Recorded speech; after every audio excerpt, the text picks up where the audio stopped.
What is going on, everybody, and welcome on in to episode 309 of the Garage Beers podcast, brought to you proudly here on the OBR streaming network. Again, it's the heyday for the OBR right now as we are getting ready for the NFL draft, and I can't say it enough. The NFL Draft Cave is going to be happening on the OBR again this year, so make sure you are tuned in and ready to go as we will have wall-to-wall coverage of the NFL draft, all coming up in just a couple of weeks, boys. A couple weeks till the draft. I can't even believe that that's a sentence, but here we are. We'll get into that a little bit tonight, but we've got a humongous show planned for you on Garage Beers. As again, if you're familiar with us, we know the OBR is your home for Browns coverage. But if you're familiar with us, this is your time where you get to hang out and talk about the things that we're going to talk about tonight, which include the Browns a little bit, but it's also going to include, how about the playoff push by the Columbus Blue Jackets? How about the game-saving victory or the season-saving victory they had last night? We're going to get into that. How about the ridiculous start to the season for the Cleveland Guardians? We're going to get into that. How about playoff seeding and positioning for the Cleveland Cavaliers? We're going to get into that towards the end of the show with our special guest from the Ultimate Cleveland Sports Show, Mikey McNuggets. Mike Lucas is going to join us. Don't want to miss that. We always have a good time with Mike. And like I said, we'll do a little bit on the draft. So it's a great show planned for you on episode 309, and we're glad you're here. Joining me as always, I'm your host, Michael Keefe. Joining me, my two co-hosts. We're back. The trio is back. First, over on the east side of Cleveland, it's Chad Meyer, and out in Seattle, Washington, Joey Whalen. Boys, it's good to see all of us here. It's good to see both your faces. Been a minute, hasn't it? I gotta say, I'm in like the middle of like the longest month-long bender of activities. Moved into a new house, very fun. Look at my awesome decor. It's so nice.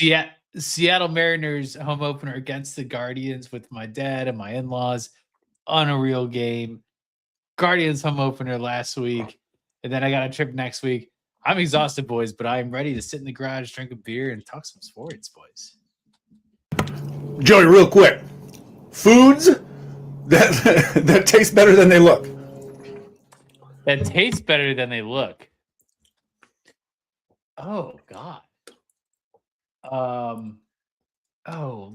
Like a stew. Give me like a good pea soup or something like that. Oh, pea soup is such a good one. Yeah. Ooh, I love Gross. split pea soup. Looks horrible, but it's pretty good. All right. What was the What ones you guys week, had Chad? from last week? Oh, my first one was refried beans. Looks like cat vomit, but it tastes delicious. Yeah. You know, one hit me towards the end, but it's more like when it's alive, but it doesn't matter. But like a crab looks like a spider of the sea, and somebody's like, I think I'm going to eat that. Yeah. That is weird as hell. That's weird. I can go octopus. Tentacles Delicious. look really weird. Yeah. Yeah. All right. Or some sushi is still alive when you eat it, right? Some sushi is still moving when you eat it. I had that once. Oh my God. Wildest experience. We always joke about no free ads places, but I would give a free ad. One of my favorite restaurants here in Cleveland is Ginkgo, the sushi place in Tremont. It's one of the great sushi places I've been in any city I've ever been to. And we're lucky to have it here in Cleveland. The place is awesome. But one time I went with my wife, and we always try new different things there because they will have all kinds of weird stuff there. And they brought out an appetizer, and it was some kind of like baby octopus. And we were like, yeah, let's try it. But they were still alive. They were these little blue, they were like this big. And they were like little blue octopus, and they were just on a plate, just like, and the guy was like, yeah, just eat it. And it was the single most disgusting thing I've ever had in my entire life. It did not fit the bill of your game, Chad. It looked weird, and it tasted weirder. And I had one of them, and it was a plate of like 8. I had one, and I was like, yep, well, that's the last one of those I'm ever going to eat. So yeah. Fair enough. That's it. Give me meatloaf too. We don't need a loaf of meat ever, but it tastes good. Looks like a giant turd. If you're backed up, looks like a giant turd.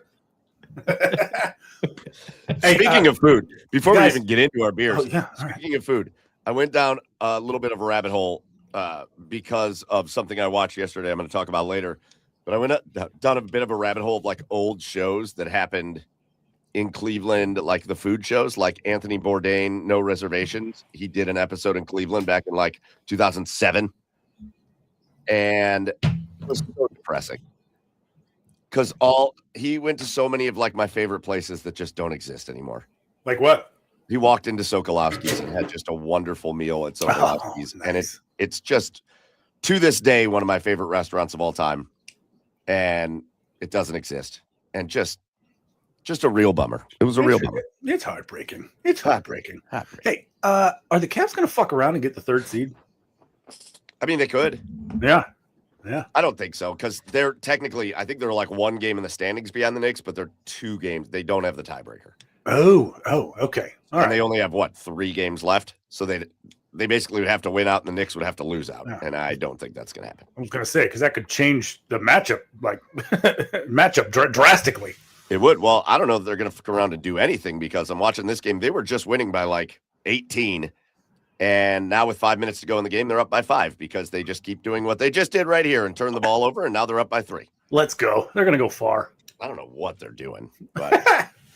We're going to talk about it. We're going to talk about it since I haven't been on since the home opener, or first home opener. Good to present. Mike, you've seen this before, but oh shit, we have 1 ferry boat. Hey, let's go. Complete with 2 condiments, little bow and sterns. Okay, all right. Nice little vessel for food. It does float. Stop it. Michael's daughter has already taken a bath with hers. Yep. So Really? it is. He loves it. It is floatable. Okay. And it's had some nice chicken nuggets with garlic and some fries on here. So how do you go wrong with it? How do you go wrong with it? No, you don't. I don't know what to do with it now, to be honest. Maybe I can like put my car keys in it. Just use it for your bath toy. There you go. Yeah, I'll use it for my bath time. Well, like I said, again, you just brought up the Cavs. Towards the end of the show, we're going to have our buddy Mikey McNuggets, Mike Lucas from the Ultimate Cleveland Sports Show. He does a great job covering the Cavs. I think we're lucky. I think we are pretty in tight with a lot of the best people that cover the Cavs, whether it's Mike or whether it's Danny, the boys from the Chase Down, Mac. I don't know. Just so many good people that cover the Cavs, and they're all good friends of the show. So Mikey's going to come on and talk about it if they can manage to hang on and win. But that'll be a little bit later. Boys, before we get into our first official topic of the show, we got to do our Garage Beers of the Week. So why don't we throw it around the horn? Joe, you've been gone a hot minute. So why don't you lead us off? Tell us what you're drinking tonight. Oh, yes. When the Rents were in town a couple weeks ago, we went to a couple breweries in the Ballard area, which is near Fremont, which we've had Fremont Brewing on here a couple of times. This is Reuben's Brews. I got it because it was big and expensive. This is the Chocolate Box 2022 edition. This is the I'm gonna mess this up. Baharat. Ganache. I don't even know what you're talking about. Bourbon barrel aged imperial stout with Baharat spices, vanilla bean, and cacao nibs. Holy shit! Oh my god! This is a 13.4%er, boys. I have not put any significant dent into the bottle, so had to be a hefty price for that guy. Yes. Yeah, that sounds well. I would say it sounds good, but I don't know what the hell you even said half of that. Well, Baharat Ganache, Mike. Yeah, it's Baharat Ganache. Yeah, sure. Somebody please correct me on that. Yeah. Yes, it's good though. Agreed. Isn't that where Frank Drebin saved the world? Baharat. Yes, I love that. Before he comes back and is an opera singer. Yeah. Chad, what about you? What are you drinking? Well, in my quest to reignite my love for beer, this mixed 6-pack continues, Mike. Joey, I got myself a mixed 6-pack. I don't know if you listen, but I said I'm getting bored with beer. Just looking at everything in the store, looking at IPA after IPA, and like it's just oversaturated. So I decided to just do a mixed 6-pack, so I get a different beer every week now. Like I just grab single cans, and this one is from AleSmith Brewing Company. It's the Speedway Grand Prix. It's an Imperial Stout Chocolate Pecan Pie Edition. Dang, look at you two going big and hard on the stats. Look at this guy, huh? It's made with pecans, vanilla, coffee, and we're back with the cocoa nips. We're back with the cocoa nipples. So here we are. It's 12%. I don't think Nibs stands for nipples. I don't think that's what that stands for. I don't know that you know that, but so we're just going to go with nipples. What are we talking about here? Cocoa nipples. Yep, and it's good. It's delicious. Chocolate pecan pie is one of my favorite desserts to begin with.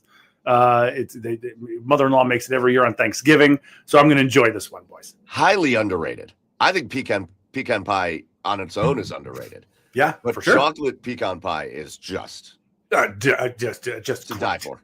Yeah. All right, cool. All right, so I actually kind of am the same way in that I just kind of raided the fridge. I don't have more than one of any kind of beer in my fridge. I think part of that is because Joe is home, so I kept going over to their house and drinking a bunch of beers and taking them with me. And I just haven't gone to the store to buy a new 4-pack or 6-pack or whatever. So it's a little bit of a smorgasbord, but I'm going to start. And I know I had a Fatheads last week, but I'm going to have another one to kick things off this week because I love the Stumbleberry, and I had one left. Let's go. Okay. All right. It's just so good. It's just so good. I have had more Fatheads like bumbleberries and such because they serve them at the Guardians games, and I spent my whole weekend there than I've had in a while, and they are just great. So I went with Stumbleberry, and that's what it is. So, boys, cheers to you guys. If you're hanging out with us tonight, get in the comments, join the show live, and let us know what you're drinking. But now let's get into episode 309 of the Garage Beers podcast. And again, got a lot to talk about tonight, so let's start with this. Let's start, boys, with the unbelievable start to this season for the Cleveland Guardians. Let's talk a little guards ball because, boys, let's give everybody a little recap. We talked about this gauntlet to start the season, and the gauntlet included going out to Seattle for 4 games. Seattle, a team many people are picking to go to the World Series. Then they got to go to LA, who we all know is going to win the World Series, for 3 games. Sure. Then they come home. They get the Cubs, who everybody is picking to win the NL Central, for 3 games. And then they get the Royals, a team that everybody's picking, that I saw, like vast majority of people I saw picking the Royals to finish ahead of the Guardians in the standings, behind the Tigers. That's what the start was. And what do the Guardians do? They go out to Seattle. Joe, you were on opening day. Chase DeLauder, 2 home runs. They take 2 out of 4 from the Mariners. They split the series. Great. They go to L.A. Boys, the Los Angeles Dodgers are 9-2 on the season. Their 2 losses are to the Cleveland Guardians. They take 2 out of 3 from the Dodgers. They come home, put on an absolute show against the Cubs on opening day. They have that terrible loss in the doubleheader, 1-0 in a game where I think there were like 3 total hits. And then they bounce back and win the nighttime game there. They win the series from the Cubs. And then they come out against the Royals. They lose game 1 against the Royals and win the last 2 to take the series against the Royals. Boys, it has been a test, to be sure, for the Cleveland Guardians to start the year. But so far, they are passing that test with flying colors. It's tough not to get super stoked about this, because if this was the inverse start to the season, we'd be making up excuses. Oh, you played 3 playoff contending teams, 2 World Series teams, and the Royals. But the way that they have played, it's just, it's like all phases are just locked in right now. Like, you have the pitching staff, which we are all hoping and expecting to be as dominant as they have been, are second in the MLB behind the Yankees in ERA. You have this bullpen, which has had, just perennial incredible talent like Cade Smith and Eric Zabrowski. But then you also have Peyton Paulette. You have a couple other guys that it's going to take me maybe 2 or 3 more weeks to remember their names. But that guy. That guy that pitched today. The guy that got Zabrowski out of that was Matt Festa, actually. So yeah, Matt Festa, that's looking like second half Matt Festa out of the gate. And then I think the big surprise is the offense. It's been electric at times. You have Kwan getting off to an okay start. DeLauder doing the Lord's work with the bats. Jose getting off to a slow start, but then you have guys like Reese Hoskins that's just been a huge production asset for the team. Angel Martinez 4 for 5 with a grand slam today. The unfortunate, and I'm going to say this because I don't think we would have said this at the beginning of the year, but the unfortunate injury to Gabriel Arias, who was just dominant this coming entire around stand at the plate. Yeah. And then Brian Rocchio is having some clutch hitting. So it's just what a lineup. Or maybe it's not a great lineup, but they're playing really great right now. Yeah, listen, I think you have to start with the pitching, with the way the Guardians have started this season. Their pitching, their starting pitching. Well, here's the best way I can put it. Pretty much all 4 of the starting pitchers that are not named Tanner Bybee have made Tanner Bybee look not so great. And Tanner Bybee has got like a 3.3 ERA. Like, he's pitching perfectly fine. Like, yeah, he's pitching perfectly fine. But Kevin Williams has been unbelievable. Like, ace level stuff. Parker Messick might be an ace. I mean, the dude might be an ace. I think he's the ace. I think he might be. But, like, not to be outdone, here comes Joey Cantillo. I like how Chad unmuted to cough into the microphone. Oh, it's sick. Hold on, I want you all to hear this. There we go. It's better. Now I'll mute. Oh, thank God. My head's clear. It sounded like we were in LaGuardia there for a second with all those planes landing in the background. Yeah. So sorry, we'll teach Chad how to set his. One of these days, I'll figure out this whole podcast. There it went. Joey Cantillo is not to be outdone in that rotation. He's been unbelievable. Okay. Now I'm ready. Are we doing this podcast? Do we roll the video yet? And Slade Ciccone is probably their 5 starter, but his numbers are more due to a horrendous defensive inning where it was just an implosion than anything else. Otherwise, Slade's been fine. Like, that starting pitching staff, I thought it was a concern coming into the year. I think everybody, when you talk about the Guardians, everybody's like, well, the pitching's going to be good. But I was like, I don't know if the pitching's going to be all that great this year. I don't want to oversell it because there's going to be ebbs and flows to the season for all of them. But I think there's 5 guys that I feel pretty confident in that rotation that you're going to have a chance to win the game night in and night out. Yeah, I'm always a proponent. You guys know me, like of you just got to ride the waves of the baseball season, right? But you also got to. I'm going to try to give credit where credit is due. Right now, I'm going to try to be more present. Like if a guy is shit at the moment, I'm going to say he's shit, right? Because I struggle with that, right? I struggle with how do you know when to call a guy like he's terrible or he's good or he's in baseball just because he could be terrible for a month, then he could go on just get hot for 2 months and all of a sudden he's good again, right? I always struggle with that. And well, have you seen the video, Chad and Joe? Not to cut off your thought, but have you seen the video? I think it's kind of like a viral video of Trevor Bauer talking about when his time in Cleveland and an eye-opening experience he had with Jose Ramirez, where it was probably like this, like maybe 10-ish or so games into a season. And he tells this story about how he's in the dugout and Jose Ramirez comes over and like taps him on the leg and he goes, look at that. And Bauer looks up and he's like, what? And Jose was hitting like 120 through like 10 games. Yeah. And Bauer's like, I thought he was going to be like mad or say something. He just went, that's funny. And like walked off.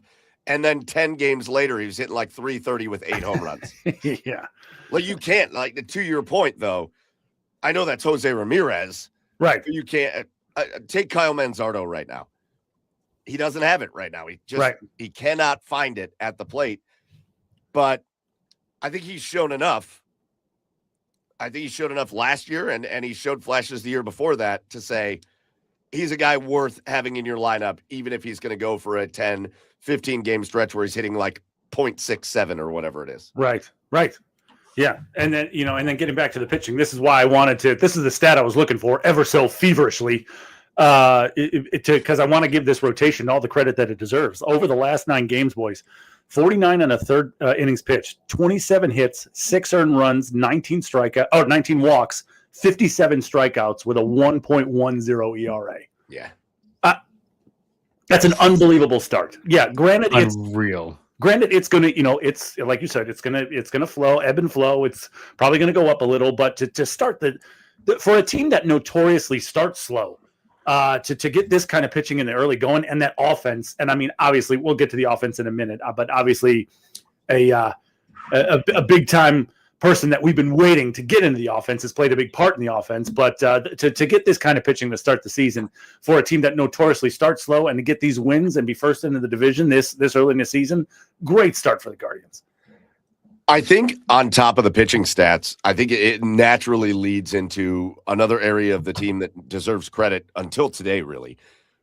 I know we talked about the bad defensive inning in that Slade-Cecconi game, but the Cleveland Guardians defense has been spectacular. Yeah. They had 1 error on the season coming into today. Now they had, I think, 2 errors today.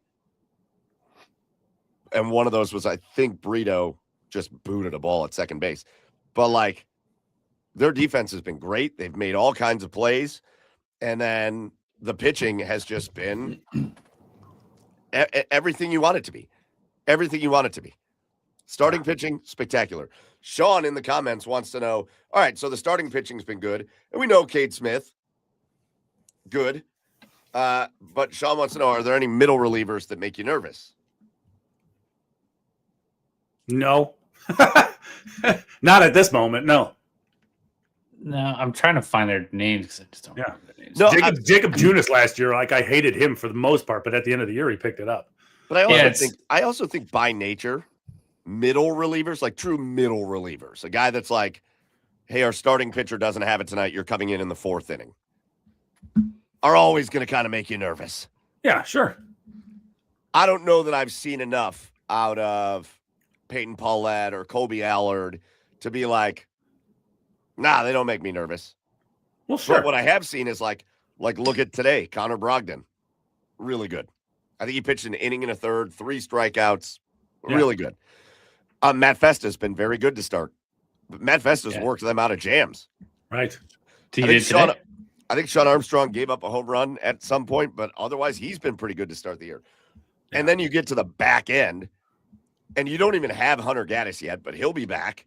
Right. And then again, it's just such a luxury being able to go 7th inning, 8th inning, 9th inning and go, okay, Eric Zabrowski, Hunter Gaddis, in whatever order you want to put him in, and then Cade Smith. Right. It's a luxury. I'm not going to lie. Too bad we can't trade one of these for a nice right-handed bat. I'd be sick. Well, yes. Yeah, no. But that leads us into the offense discussion, which is multifaceted. And it's you can't talk about the start to the Cleveland Guardians season without talking about the number 1 offensive weapon for the Cleveland Guardians and the guy that has been as advertised and then better in Chase DeLauter. Yeah. I heard an interesting question. I want to know your take on it. The Cavaliers did win tonight, so we may be in, I don't know, just so you know this programming note, Mike Lucas, Mikey McNuggets is going to come on with us, but he's got post-game stuff to do at the game, so I don't really know what time he's going to be here, but when he's in, we'll pop over. Somebody asked this question, and it was, what would you consider, what's the base level now for Chase DeLauter for a successful season? I'd like to see average out of him. The power is just unreal.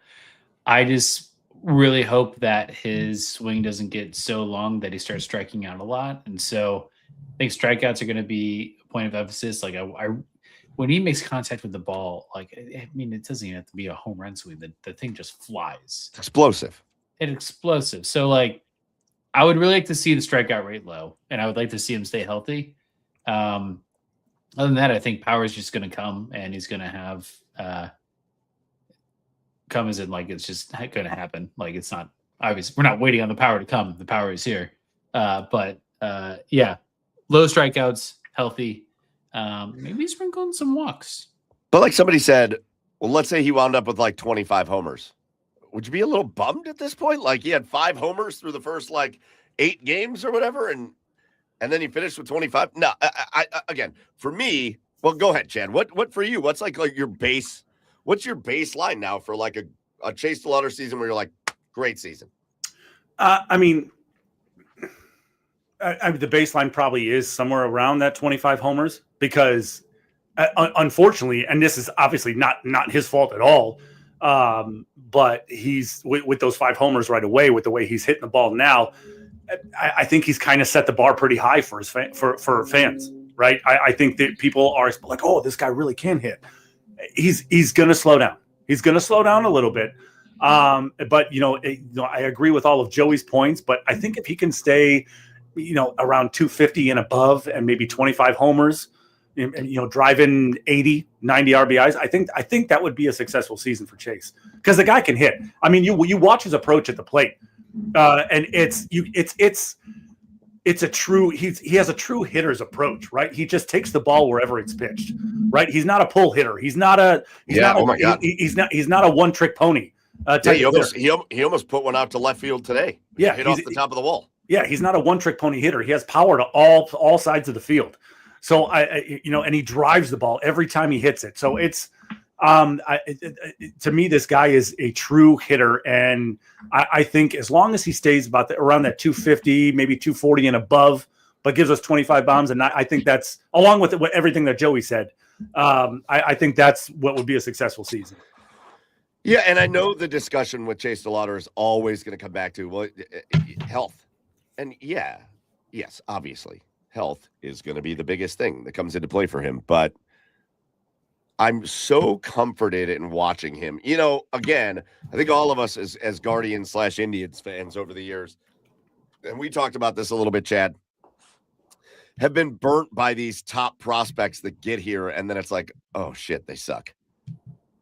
Right? We talked about the Andy Martes of the world that would go down and hit like 4 home runs a game in the minors and then come up here and look like he had never seen a baseball before.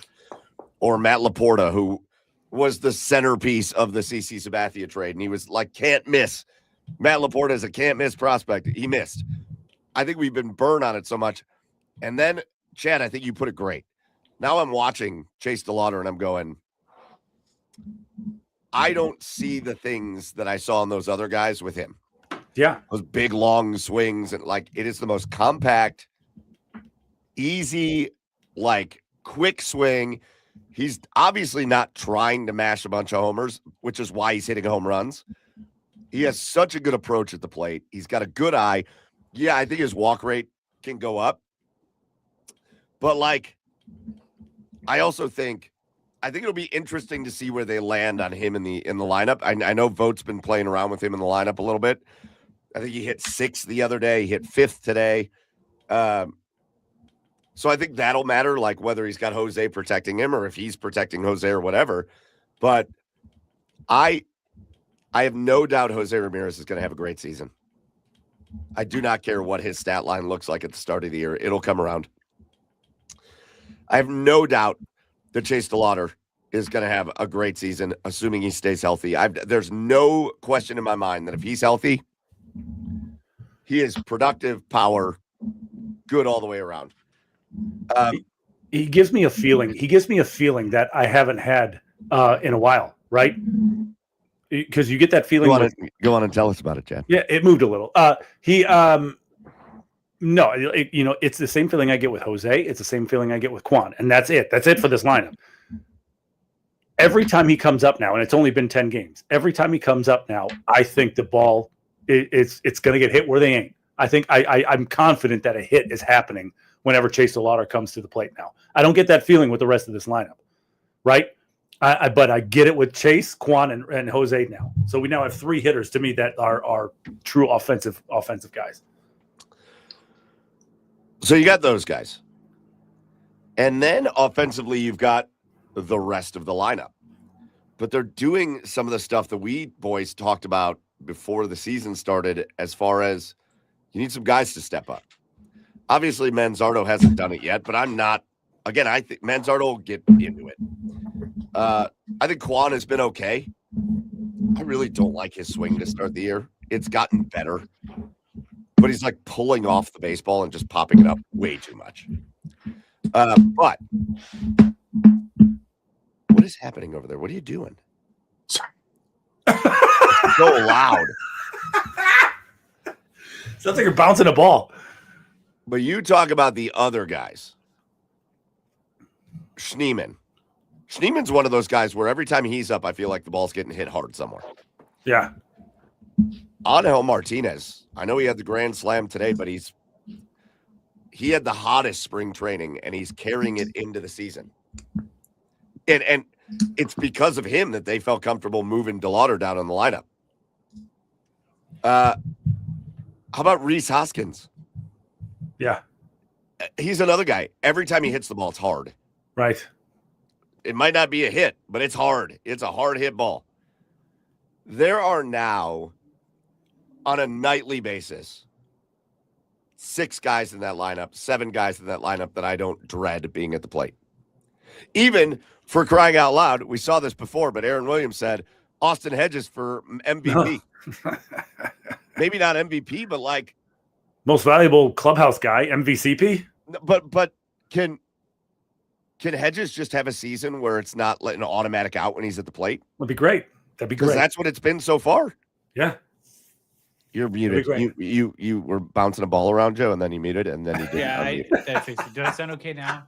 Yeah. Does that sound good? You sound terrific. Does it sound like a ball bounce? You're good. Now you're good. Are you rowing the boat over there? Is that what it is? You're just I tell sailing you the what, boat this across your mic is desk? This mic is just very sensitive, right? And I Oh, think you I know what? figured Send out it back. I'll get a refund. No, it's all good. I figured out how to turn down the volume on it. Hilarious. Um, But yeah, go on. Just I was offensively, just I feel like they're going to score runs all season. yeah, Come on, Joey. I agree. I mean, you're getting the production from these guys that I mean, time's going to tell because like the people we're talking about are the guys that like had the potential to be really good, but like were very streaky last year. And so are we catching this team coming off a very hot spring and they're just carrying things over or starting the season very hot? Or like, are we looking at a team where like, there's growth in these guys as hitters and they're actually just producing more now? I hope the latter is true. And I think with a couple guys, that is going to be true. I think Rocchio's one of the biggest ones in my brain that was just Yes. like, he has shown such strong spurts of being a really good hitter. And if you could just put it together for a full season, like, that's a guy you're going to want in your lineups. Maybe not higher than like 7th, but like, it's a guy you're going to want at the bottom half of your lineup. And then Schneemann's the other one. Like, him, Rocchio, Arias, they all kind of felt like the same guys going into the offseason where it's just like they're streaky, they kind of produce the same. And, maybe with the threat of Bazana and Juan Brito in the wings that, this are really pushing these guys to play their best. And I hope so. But I'm excited to see those guys really turn it on. Travis Bizona. That's good, right? That's good. That was really good. Travis Bizona. Exactly. Now, yeah, and think about this: the two guys. Maybe the hitting development has improved, right? You saw that ridiculous it's piggybacking off that ridiculous comment that Mike Chernoff made. I don't forget sometime in spring training about we can't sign the big ticket free agents. Okay, we can't sign. That was dumb. First of all, everybody knows you're not going to sign the big ticket free agents. But the one thing he did say is, so how do we do that? We got to improve the floor. And by doing that, we got to make sure these guys are ready to go. We got to make sure these guys are improving in the offseason here. What can we do that? Whether it's training, whether it's giving them new, basically talking about how they can improve the development of these guys. And maybe that's finally starting to take a turn as far as offensively. So maybe they will score runs this year. I don't know. But these first 10 games have got me excited. Like I got a message for old Mikey Chernoff. Hey, good fucking idea. Yeah. Let's develop our hitters. That sounds great. Yeah. What? Should have done that Yeah. a couple years ago. Right. We're not going to Right. sign anybody. Right. Then just develop the guys you got. I love Right. that idea. Right. Like Mike, that's not the question we want answered. The question we want answered is why can't you sign the 1 year, $10 million guys, but also develop our hitters? I just like the way that they are structured. Roki, to me, I know Arias was like coming around a little bit, and I said this to you on opening day. I love watching Arias in the field. He's not the rangiest shortstop, but I love. There's not a player in the league I like watching throw a baseball more than Arias. It's phenomenal. 140-mile-an-hour throw to first base. Yeah. Rocchio at second base has been spectacular. Spectacular. I don't want both of those guys all year. And to me, it feels like Arias is the guy left out. And it sounds like he might be out for up to 2 months of the season. Yeah. So that's going to come into play. I love that there's not a lot of guys this year that you're going to sub into the lineup where I'm going to be like, ugh. Right? Like over the last couple of years, we have had to deal with the Nolan Joneses and Florial. And I know Ramon Laureano was a monster when he left Cleveland, but he was so bad here. And like, there was just this revolving door of guys that would be in the lineup on a consistent basis where I'd be like, why do we have to watch this?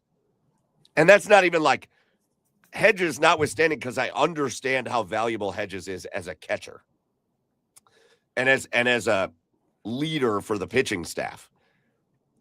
But those guys don't really exist on this team to me. Like when Schneeman's in, I'm glad Schneeman's in. When Martinez is in, I'm glad Martinez is in. There's not really the guy where I'm like, I don't want to watch that guy. And that's a difference. Hey, Nolan Jones is mashing in Columbus, okay? And I hope he does that all season long. For Columbus. Correct. Anyways, so the Guardians, they are now on the road. They get tomorrow off. First off day of the season, I believe. No, they had an off day coming back from LA, I think. Coming back from LA, that's right. Yeah. But they're going down to Atlanta, so another ridiculous test. And then they go to St. Louis, so that's their first series of the year against a not supposed to be a very good team on the season. But it's been a great start. It's been a great start, and we should all be very happy. All right, boys. Again, we don't know what time Mikey's going to be here, so I want to organize this the right way. Why don't we go to our asshole of the week and do that? And then we'll jump into our next topic. So, welcome to Asshole of the Week, where we call somebody out for being an asshole this week. Chad, why don't you get us started? Well, I have two this week, Mike, and something we haven't really called out, and which we should have over the last couple of weeks, is Chappell Roan. Wow. What an asshole. That incident they had with Jude Law's daughter. Just walking by you at breakfast, just seeing if it's your idol, because this was Jude Law's daughter, a girl who's used to being in the spotlight, a little girl who's used to being in the spotlight, between her and, Jude Law's wife, and Jude Law's ex-wife, and Jude Law's ex-wife's husband, who's always in the public limelight, for just walking by and then sending your security over to be just a dick, to just be a complete dick. It's not cool. I understand you want your space. I mean, being a celebrity, I know I've worked with a bunch of athletes in the past. I understand the you want your privacy thing, but it's a little different when it comes to kids. All right, it's a little different when it comes to kids. You don't want autograph seekers seeing you coming up and hounding you for everything. You don't want everybody coming up and hounding you for pictures, yada yada yada. But when it comes to kids, it's usually just pretty innocent, and you need to treat things a little better. Also, when you sign up for this type of stuff, or when you become famous, this is what you sign up for. Okay, this is what you sign. You're going to get noticed. You're going to get recognized. It's all about how you handle it. And she handled it poorly in this instance. My second asshole is whoever decided it was a good idea to release the Doug Martin body cam footage. I don't know if you saw that. No. But this poor guy, he was clearly, it kind of breaks your heart a little bit, because when you see the police going into the house, you just hear it just shrieks. It's not even screams; it shrieks. Doug Martin was clearly having like a psychotic episode, with whatever was going on in his brain. I mean, obviously, everybody talks about CTE, and he was clearly having issues, a mental psychotic episode with what he was doing. It was and then he goes, I'm sorry.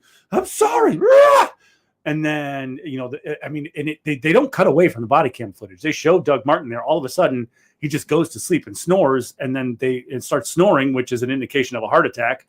And the ambulances didn't show up in time, and he was dead. He was dead. So whoever was, whose idea it was to release that footage is an asshole, because it doesn't help anything. It doesn't help anything. He's been dead for a couple years now, and it just reignites the pain that his family feels. Yeah, what's the point of that now? There's no point. It's not helping anything. Yeah. All right. A couple good ones there, Chad. Joe, asshole of the week. I got two as well. Number one, Pins Mechanical. The bowling alley on West 25th. Yes. Why? Yeah, you know what? We were there last year for opening day. We brought Patty and my dad. Each of the last 2 years. These last 2 years, and we go do some bowling before. They get there around like noon or 1, do some bowling, and then he can walk over or scooter over to the game from there. And they were closed. They didn't open till 4 on Friday. Oh, come on. Friday. And you're telling me West 25th was bumping, dude. Like, they had the whole side by Great Lakes shut down, and there was a lot of foot traffic, and just like, that was lame. I mean, we had a great pivot. We went to Hooples after, but like, that was dumb. And what else? Those guys that stand outside the game and tell me to go to hell. Not the fans from the other team, but those like crazy guys with the megaphones. We've had those in Seattle forever.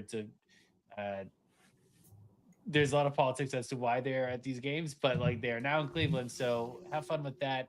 Do not hit them. You will not win that battle. But yeah, they stand out front of the stadiums and they have megaphones. So I don't know. It's just like annoying. It's like a horrible experience for bringing like the kids to the game, and like it's just a real bummer. And there's nothing you can do to get rid of them. Those guys. That is asshole behavior. Hey, Pins, fuck you. Yeah, 100%. Fuck you, Pins. Aaron Wilson has an asshole of the week. All the people in Costco who take up the entire aisle and think they're the only people in the store. It's a really good one, Aaron. And relatable as shit. As shit. We've all been there. My asshole of the week this week is trees. Okay. All right. But Treehouse Brewery, asshole of the week. If you're listening, Treehouse Brewery. Hell no. Since you guys both did too, I'll do too. But trees, I am suffering today. Oh. It is allergy city. Oh. These trees are kicking my whole ass. Not my asshole, my whole ass. What you allergic to there, asshole? Cottonwood? Right? You're just allergic to oak trees? Tree pollen, but I feel like trash. And it hit me. You look like trash too, so it's just, you look like really shit. Everything. Look shit, feel shit. I love it. It's been kicking my ass. So trees, total asshole this week. And two, I'm gonna just rehash an asshole from last week. All the people online because of the Artemis thing.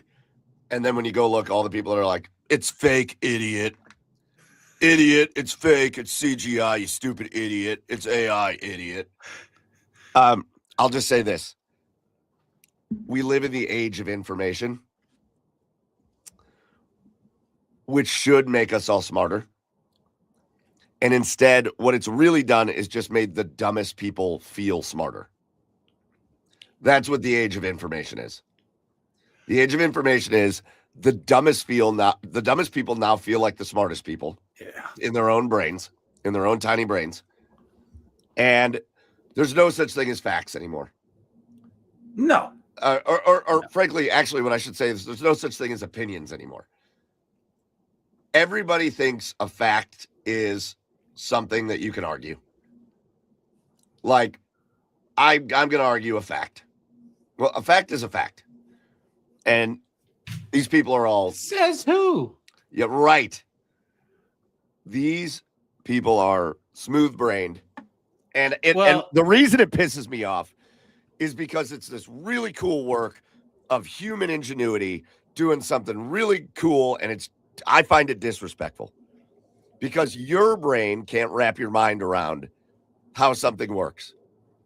And it makes you feel smarter to be like, they're lying to you. No, they're not. No, they're not. I think there's probably about 100 video editors that are really excited that because this mission is successful, they don't have to CGI the moon landing in 2 years. That's fair. It's a good point. Anyways, it pisses me off like crazy, so I had to yell. Yeah. All right. Yeah. We've gone from don't believe everything you read on the internet to believe only what fits your narrative. Correct. On the internet. That's exactly what we go to. And remember, if something is true, it's only if you want it to be. Yeah. All right. Boys, next topic. Chad, Joe. Last night I'm sitting on my couch. I'm watching the Columbus Blue Jackets and the Detroit Red Wings. Let's go. It's a tie game. Pretty hard fought game. But Detroit scores with what? 3 minutes left or something like that?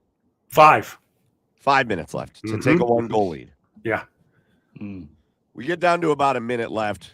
Columbus hasn't really threatened. I mean, once or twice they had, but and I sit down and I've got my computer and I start typing a tweet about how different this offseason is going to feel compared to last year. How disappointing that is. Yeah.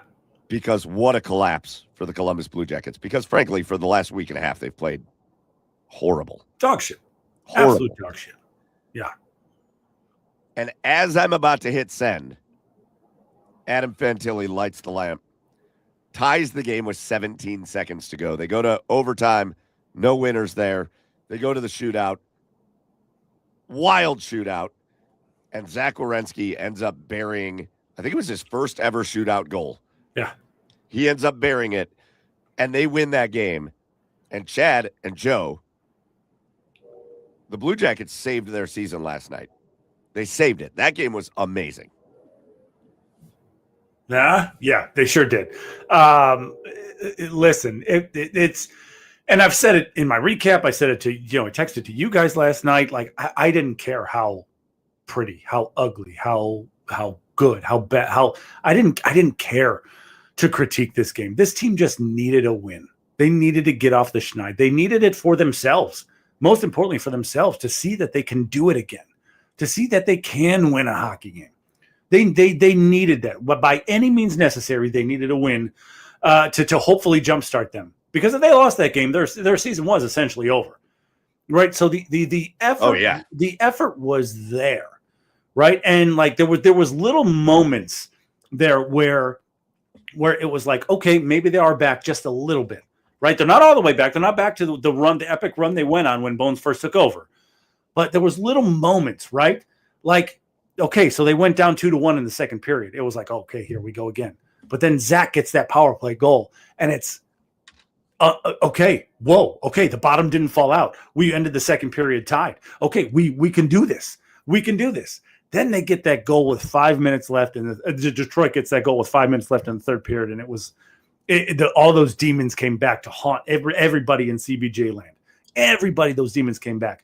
And, and you thought it was over, right? Because whenever the Blue Jackets go empty net, you never think that they're going to score because they rarely ever do. Yeah, no, right? They usually get scored on. Yeah, and they usually get scored on. And, they ran the same play, right? They keep running this play, and Adam Fantilli usually gets wide open around the slot. And, and they did it against Winnipeg, and it got blocked by Hellebuck, who obviously an incredible goaltender. But Fantilli, with this shot, it goes in, and it just, I mean, all of a sudden, all those feelings of belief just came rushing back, right? And, I had the feeling that the Jackets had to win it in overtime, right? Because, going to the shootout, and you look at the forward groups, Detroit's forwards are so much more skilled than the Jackets are. And so I thought that I totally thought that the Jackets were gonna lose in a shootout because, I mean, you got Patrick Kane, you got Alex DeBrincat, you got Dylan Larkin, you got so many more guys that are so much more skilled than the Jackets. But the fact that Jet made those big saves, and it fitting that Zach ends it on a shootout goal with, again, a Norris Trophy type performance. 33 minutes, that's unheard of. 33 minutes on the ice for Zach is unheard of. But the fact that he ended it was just a storybook, right? In Detroit, his home state, went to Michigan, and was able to get that win to put them to save their season. Was just it was awesome. I hope this galvanizes this team and gets them jump started to hopefully points in these next 4 games in some form or fashion, because they're going to need points in these next 4 games to give themselves the best chance. But what a game last night. I woke up my entire house when Fantilli scored, and what a game. I know I rambled. Sorry. Well, but here's where we're at. Because, again, you're 100% right, Jen. If they lose that game in regulation, their season's over. Yeah. Because they would now be – well, they would be the next team on the chopping block for elimination. Right. That's the difference. So here's where things sit. The Columbus Blue Jackets have 90 points. They are chasing in the wild card Boston and Ottawa. Boston has 96. Ottawa has 92. So just 2 games out of the wild card, or 2 points out of the wild card. And in their own division, in the Metropolitan Division, Philly has 92 and Pittsburgh has 96. So right now it's Philly and Ottawa that you got to be worried about.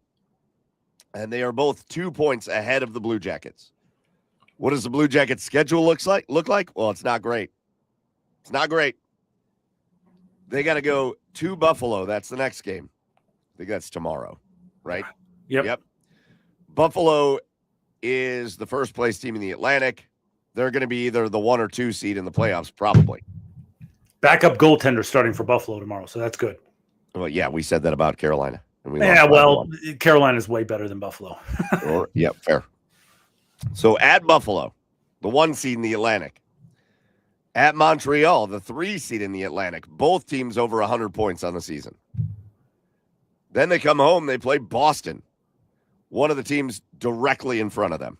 Well, almost directly in front of them. And then they got to finish things up playing the Washington Capitals, who Washington was like damn near in last place for a good chunk of this season. Yeah. And they are playing much better hockey. Yeah. And they're still not technically eliminated from the playoffs. They're 2 points behind. So you got 3 teams that are definitely going to be in the playoffs. Yeah. And you got 1 team that's fighting for their playoff lives. That's what the Blue Jackets are going to have to contend with if they want to get in to the playoffs. So how do we feel about it? Playoffs are on. I mean, it starts now. Like, you got to play like it's playoff hockey because you don't know if you get actual playoff hockey. So I don't know. I mean, I was looking at the schedule of the Flyers. I mean, I think theirs is just as brutal as the Jackets going down the stretch. They have the Red Wings coming up. I think they also have maybe the Bruins and some other contender. I'm looking at Ottawa right now. They've got Detroit, Winnipeg, Carolina, and Montreal. Yeah. Yeah, I mean, it's deep. Ottawa has Florida, Islanders, Jersey, and Maple Leafs, which is cakewalk. But yeah, on paper, you could probably discount the wild card 2 spot. You could probably kiss the wild card 2 spot goodbye because Ottawa's got an easy schedule. Yeah. But the Caps, I mean, it could come down to that last game because you, as a Jackets fan, you play the Caps the last game of the season. The Caps are going to win tonight. They're going to beat Toronto tonight, so they're going to be at 89 points. So they only have 3 games left. It's a home and home with the Pittsburgh, and then they come to the Blue Jackets to Nationwide on the 14th. So, I mean, depending on what they do there, boys, I mean, this might come down to the last game again, like it did last year. But I still will say this: if Columbus, does not make the playoffs, if they make the playoffs, great. Right. If they don't make the playoffs, then what I was gonna basically tweet about yesterday is gonna just hold true for me. Sure. Which is last year when they missed out on the playoffs, they did down the stretch literally everything they had to do. Yeah. Right? I mean, they went on a torrid run. They won every game in front of them, and they just couldn't make up the math. But going into the offseason, how did we all feel? Hell yeah. Like they found something, and they're going to build on it. This year's very different. It was like 2 weeks ago that they were, well, I remember I was sitting in a restaurant. They were the 2 seed in the Metropolitan, and I was watching, the NHL Network was on, and they were doing Eastern Conference power rankings. And they did Carolina 1, Columbus 2. In the whole conference. That's how they did it. And to go from that to whatever the hell this has been for 2 weeks. Because it really does feel like it's a loss of focus. Right. It feels like it's a loss of focus. Like they just completely stopped playing the way that they were playing. Right. Right. And to go from where they were to that, it's going to be, if they miss out on the playoffs, it's going to be, I think it's going to be a much harder offseason. It's going to be one where some conversations have to be had. Because I don't know, eventually we have to stop babying this team. Sure. And being like, oh, but Columbus, they were competitive. That's cute. It's time. It's time to stop babying them. Eventually we got to stop babying them and being like, this is not okay. Right. Another season of almost being there is not okay. Right. 100% agree. And I know it's not the same people here, and I trust Don Waddell, but I don't think he did enough last offseason. No, of course not. But it does take 2 to tango. Sure, but still don't think he did enough. And I think he's made some really good moves this season. Obviously, some of the trades have worked out phenomenally. But it's also, I think, going to be time to have some conversations about some guys that you really love on the team. Sure. Who I don't think are necessarily pulling their weight the way that we kind of talk about them. Sure. And what's really disappointing about it, if they don't make it, is that not many teams out there for the last however many years have had the high-level draft capital that the Columbus Blue Jackets have had. And immediately, the things that come to mind are just the ones that we know they didn't hit on. Right. And I know that's Yarmo and it's a different GM and all that, but like, this team should be so much farther along than just hoping that they make the playoffs. Yeah. But failures of the last 5, 6, 7 years are now coming back to really bite them. I mean, yeah, I would agree with that. I mean, I think Don Waddell is at the beginning stages of putting his stamp on this team. But yeah, I mean, obviously, old demons came back. I mean, over these last couple of weeks, old demons came back to haunt this team, and that's exactly why they're in the position that they're in now.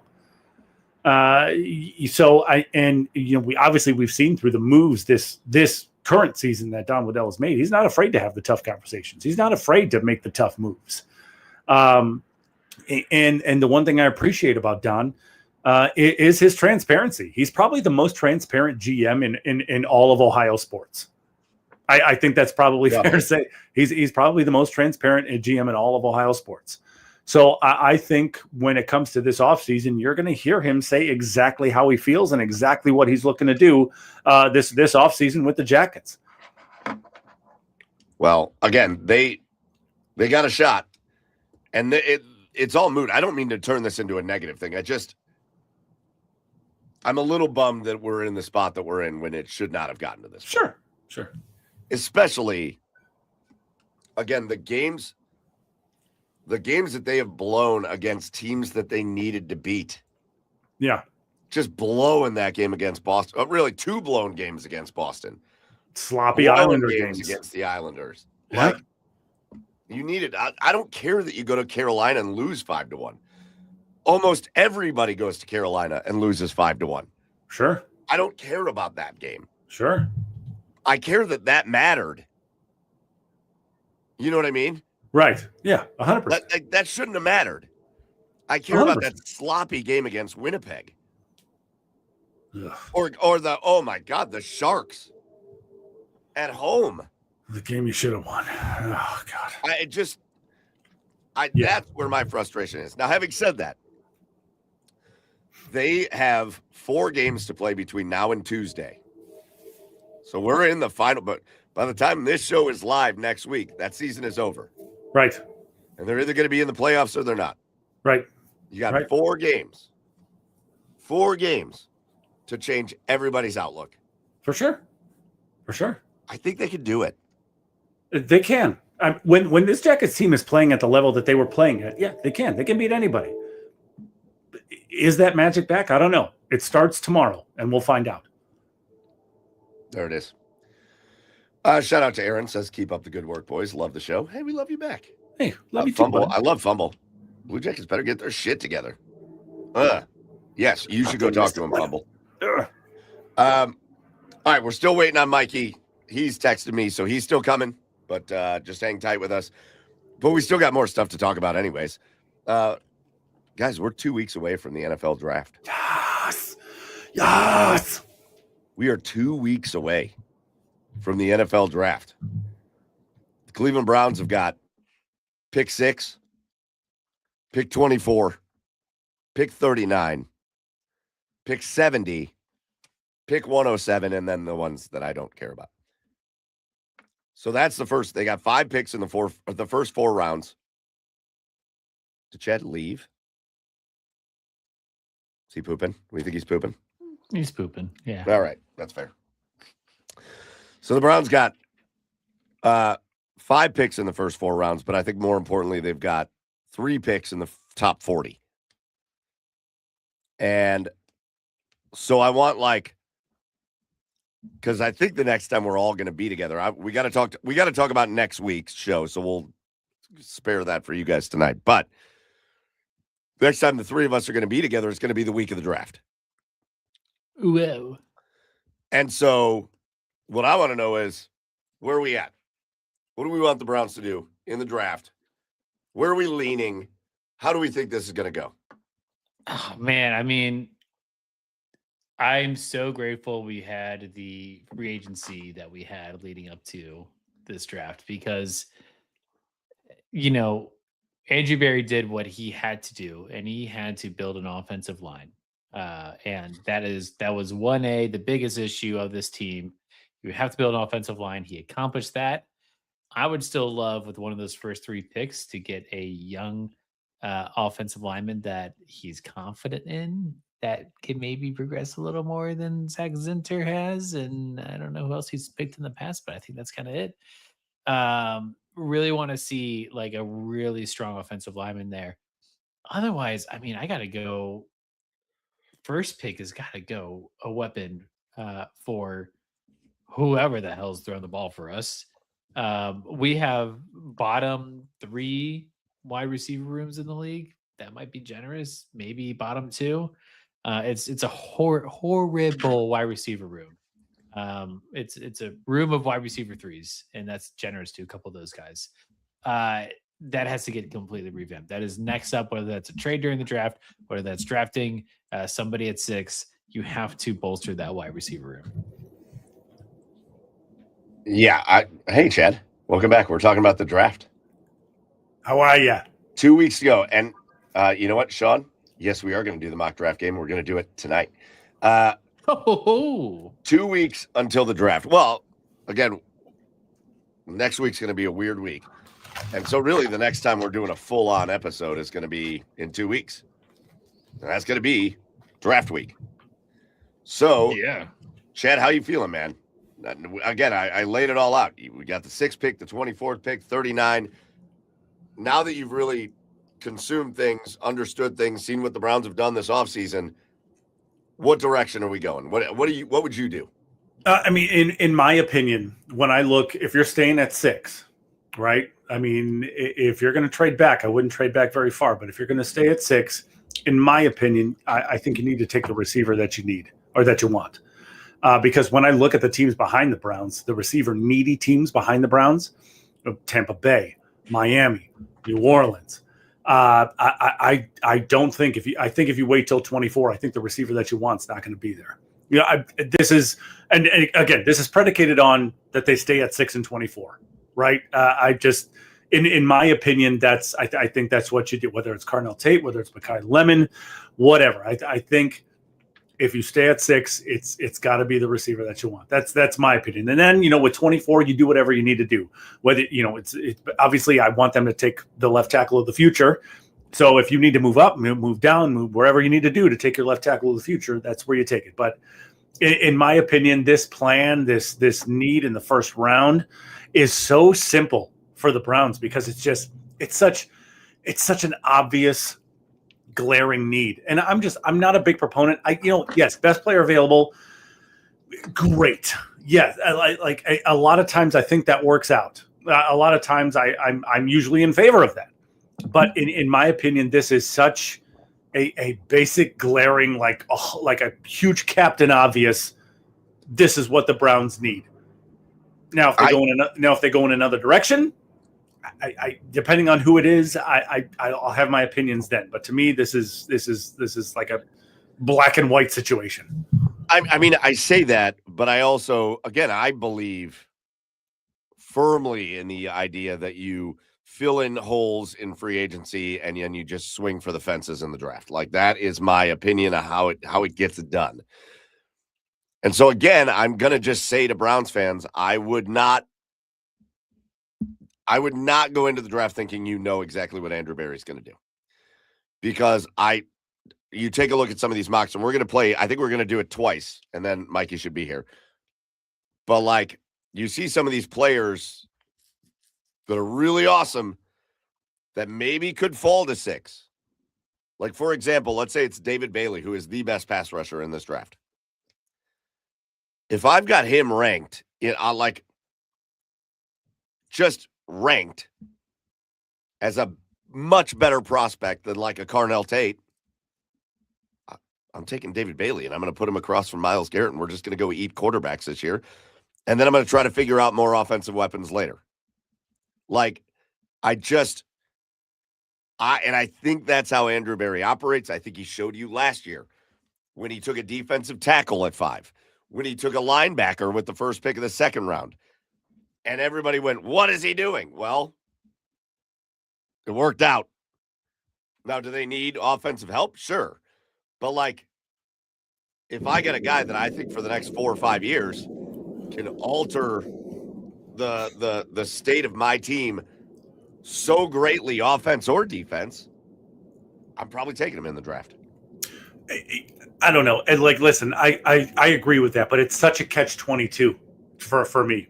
Right, because what you also figured out last year is that you need to score points to win games in the NFL, and you didn't score enough last year. For sure. So I mean, if you're like I can't complain. Like, I can't be mad if they take a David Bailey. I can't be mad if they take a Caleb Downs. I'm certainly not going to be over the moon because all I'm going to be doing is like, yes, great, we got David Bailey put across from Myles Garrett. Where's the points going to come from? That's just going to be my next question. Yeah. All right, boys, let's do it. Sean asked for it. Let's give it to him. We're going to go again. I'm not doing a 7-round mock. It's nonsense. Let's do a 4-round. Nope. Let's do 3 rounds. First 4 picks. Hold on. Let me set it up. Let's do a 3-round mock draft for the Browns. We'll use the mock draft database simulator. And let's see what we would do. Now, all right, let's say this. First one, no trades. Second one, let's see what they offer us, okay? So let me share my screen. There it is. And let me get it up there. All right, everybody can see it? Yep. All right. So let me hit start. And let's see where we wind up. All right. Okay, no trades. We're not even looking at them. Mendoza 1, Styles 2 to the Jets. Mamangoa to the Cardinals. Can you Jeremiah zoom in a Love. little bit? What's that? You zoom in a little bit. Maybe. Got a lot of ads. Yeah, well, the ads don't get smaller. That's the problem. Oh my god! Look at that. It's outrageous. Oh, it's outrageous. It's outrageous. Sorry. Jeez, I hate our society. Yeah, well. Styles So to the dumb. Jets. Society's Mamangoa to the terrible. Cardinals, Love to the Titans, and Arvell Reese to the Giants means that the Browns are on the board. We just talked about this situation. By all accounts, the two best pass rushers on the board, David Bailey and Reuben Bain. Carnell Tate. Well, name your wide receiver. They're on the board. Tyson, Lemon, Spencer Fano, Monroe Freeling, Caleb Downs. All the guys we've talked about are on the board. So, boys, who do you go with? I mean, I'm taking Tate. I mean, that's just my, continuing with my thinking, consistent with my thinking. I'm taking Tate. Joe? I am also taking Tate here. Yeah, I've been and I still very much believe in Mekhi Lemon. I love Mekhi Lemon too. But it was really our last.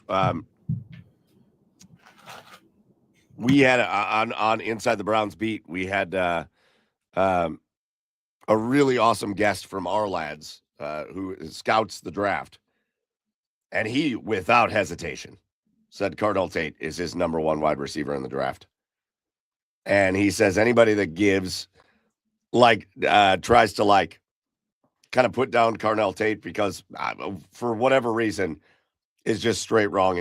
And I kind of have been back and forth on Tate, but he really pushed me over. I'm with you. I'm still in team get your wide receiver. I want to see a top end wide receiver on this team. It's just been far too long. So let's go with Carnell Tate, which means we're going to go all the way down to 24. And let's see what interesting things have happened since we made our pick. Mekhi Lemon goes next to Washington. New Orleans creams their jeans with David Bailey. Kansas City gets a replacement corner. That's good for them. That's a wild pick by the Cincinnati Bengals. Isn't Caleb Downs still on the board? Yep. Bengals make a wild decision. That Cincinnati will go up in flames. A lot of run on defensive backs there. Cooper goes before Tyson. Reuben Bain falls to Baltimore. Of course he does. That'd be fun. Hendrickson and Bain coming at you. Fuck the Ravens. Proctor to Detroit. They probably are looking for a tackle. The kid from Toledo to Minnesota. That's a great pick. Two safeties go before Caleb Downs all the way to Carolina. That's not going to happen. Nope. But what are we talking about here? I love Cassius Howell. He goes to Dallas. That makes a lot of sense. Gee, why do you love Cassius Howell, Mike? And then look at what happens here. Son of a bitch. Freeling to Pittsburgh. Fano to... I don't think Pittsburgh would take Freeling, but Freeling to Pittsburgh. Fano to the Chargers and Lomu to Philly. So... Wow. Even if you don't really like Proctor, he's off the board to Detroit. And then the three picks before the Browns, Freeling, Fano, Lomu, gone. All offensive linemen, all off the board. And we weren't even offered a trade. Which means for the Browns, this is what things look like. I mean, Ioane is an awesome interior offensive lineman. They actually had Sadiq the Freak in for a visit, I think, today. Mesidor, I think, is the most underrated of the edge rushers in this draft. He's amazing. You do have Blake Miller here. You do have wide receivers here. You got Ty Simpson here.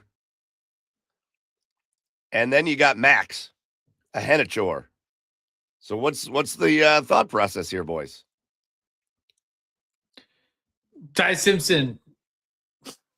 Well, I'm out on that. We're going to not agree on that at all. If this is the way the board falls, I'm taking Kenyon Sadiq. I'm just adding another weapon to this offense. But the combination, you mean to tell me I can have Carnell Tate, Kenyon Sadiq, Harold Fannin as like a core offensive weapons to my brand new offense, yeah, I'm taking Sadiq. I like Sadiq. I'm in the same boat as you. I'm going to take another weapon for the offense if this is how it falls. And knowing that they've really kind of stacked up on interior offensive linemen, I really think Ioane is great. But I am probably going to lean towards Concepcion. Why? No, I would have. If they go offensive lineman at 6, I go Concepcion. He's my absolute favorite of the next group of wide receivers. Not because he's an Aggie, but because he's awesome. So I don't know. What are we doing here? We got to make it quick. I see our special guest has arrived. My vote would be for Sadiq, but well, we can't. All right, Joe, pick because your choice was stupid with Ty Simpson. Pick between Sadiq and Concepcion. Give me Sadiq. Kenny and Sadiq. Oh my God, Sadiq and Fannin would be a good time. All right, we got to speed this up. At pick 39. Hey, you could still do Ty Simpson or Denzel Boston. We're not doing Ty Simpson. You can see it here. There are some good defensive players. TJ Parker still on the board. Again, Denzel Boston. CJ Allen, the linebacker. Do you go that way? I do think the Browns are probably going to take a cornerback at some point in this draft. Yeah, I mean, especially with Emerson possibly gone. Yeah, I mean, probably gone. Probably gone, yeah. So what do we feel like here? I love D'Angelo Pons. I love D'Angelo Pons. I love Pons D'Angelo so much. Pons. I love D'Angelo Pons. Lock it. All right, I'll lock in D'Angelo Pons. Okay, all right. Yeah. Just because we got to get to Mikey. Mikey's waiting in the wings. I said it on the last show. D'Angelo Pons is like my draft day pick. Like D'Angelo Pons or nothing. I don't care that he's 5'9" or 5'10". He's a stud. He's a stud. Plays like he's 6'3". And he can play the nickel like stud. Absolutely. All right, last pick we're going to do here, 3rd round. So we have Sadiq the Freak. We got Carnell Tate, and then Pons. So what are we doing? What are we doing here in the 3rd round? You see some of the players available. We're not going to take another tight end. AJ Halsey, the safety. Caleb Tiernan's good for me. Do you like Caleb Tiernan, the tackle out of Northwestern? Yeah, I like that tackle out. I think he's probably more suited for maybe not being a tackle, but that's all right. We're not going to take another corner. We're going to go take Caleb Tiernan? Yeah, it's fine with me at this point. I like Bud Clark. I really do like Bud Clark, the safety out of TCU. Again, we've already got a tight end. I really like Logan Jones, but you might be able to get him at 107. Right. All right, we're going to just say it? We're just going to do Caleb Tiernan? Yeah, just Tiernan. All right, let's do it. We're hurrying it up. We don't have time for discussion. Well, we got Mikey. I got to get to him, but that's all right. All right, so 3-round draft results are just going to not load. This is great. I love the internet. It was Carnell Tate. Must mean that we won. Kenyon Sadiq. Who else did we take? Oh, there it is. D'Angelo Pons. I would just give me D'Angelo Pons. Please. And Caleb Tiernan. I'd be pretty happy with this. Yeah, I would be ecstatic over this. I don't love Sadiq, but I think they've done enough on the offensive line to where I don't feel like they just have to get an offensive lineman if they're not like up front, if something better is available. I mean, my preference, not the best player on the board. Yeah, my preference would be one of those tackles, but I mean, if they went before that, if that's how the board falls, yeah, sure, give me Sadiq. Yes. All right. So our special guest is here, and he was covering the Cavaliers, who won sort of tonight. But I want to bring him in, and I know he's on his way home, but he's going to be safe, and I don't want to hear any shit about it. Let's bring him in now. Ultimate Cleveland Sports Show. You know him as Mikey McNuggets. Welcome back into the garage, buddy. How you guys doing? How are you doing, sir? How was the Cavs game tonight? A little too close for comfort at the end, considering how well they played in the 3rd quarter. As I sit here, let my car warm up like the Cavs did after the halftime break. Whatever Kenny Atkinson told the guys between the 2nd and 3rd quarter worked, and then they forgot it all to start the 4th quarter.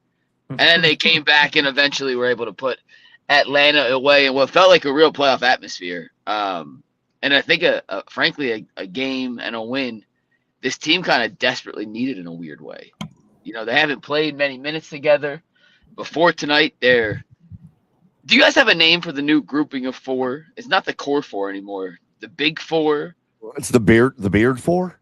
The beard four. Well, whatever that group is, it only played 76 total minutes together as a group since the acquisition of James Harden in early February. So we could talk about playoff seeding. We could talk about matchups in the first round, all that stuff. At the end of the day, if you've never played together, it's not like they have 3 years built in previously. You got to find some sort of chemistry. And I thought down the stretch and really in the second half, the third quarter was obviously the better of the two quarters. They showed some things that they could build on for the playoffs. So I thought it was a pretty good win for the Cleveland tonight, considering the opponent, considering the stakes, and considering the fact they haven't gone through many wars and battles like this up to this point. Does that make you nervous going forward? 76 minutes only with this new core? Hell yeah. Absolutely. I mean, I figured I'd give you like a fastball out over the middle of the plate there. Yeah, no, I mean, we've seen Harden elevate Jared Allen, and we've seen Harden elevate Evan Mobley, but both of their best months came with the other one primarily hurt and on the bench.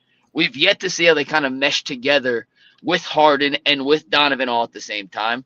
Does Kenny want to close with both bigs? Is he more comfortable closing with shooting? Like, those are all questions that we can discuss and have our opinions on without having any actual data to back it up. So, hell yeah, it makes me nervous. I mean, it's basically a brand new team. You can tell me this team goes on a run and reaches the NBA Finals, and I would say I see it being possible. They could lose in the first round, and I'd say I'd be surprised, but I don't think it's impossible just because we don't really have a track record of what this group, when fully healthy, actually is.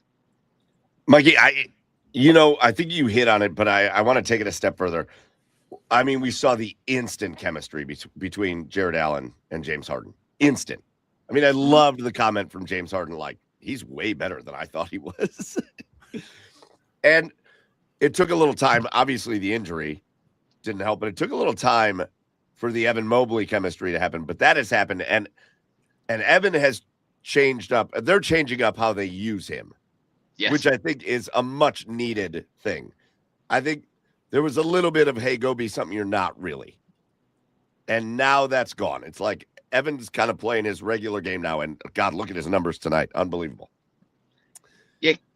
The one guy that I am still waiting on the elevation from, and don't get me wrong, I know statistically he's always great, but it does feel like, to me, Donovan Mitchell was a little slow to the elevation party. It feels like all of a sudden the ball wasn't in his hands all the time. And it feels like he liked that. But I think sometimes he kind of was more out of the game than we're used to seeing. Like, he was kind of like passive almost. And I think maybe that's turned around a little bit recently. But, like, have you noticed the same thing, that he was a little – it took a minute for him to kind of adjust to this whole thing? So the one perk of hopping on here literally minutes after we just spoke to Donovan is I can tell you exactly what Donovan said to that question. And he said, guys, you see how hard I played tonight? You see how I had to work for certain shots? If you want me to play like that for 82 regular season games, I'm going to be hurt for the playoffs and my body's not going to respond. So I think it's been partially intentional, Mike, for him to kind of take a step back and let Harden be the point guard, be the engine, be the catalyst. Because Don knows his body's broken down in the last two playoffs. He has been 70% of himself before he got hurt against Boston. He was 80% of himself before he got hurt last year against Indiana. The reason his body had worn down was, as much as he liked Darius, Darius wasn't capable of single-handedly running an offense like James Harden has and elevating the bigs like James Harden does, right? So I agree with you. I think partially it's been intentional.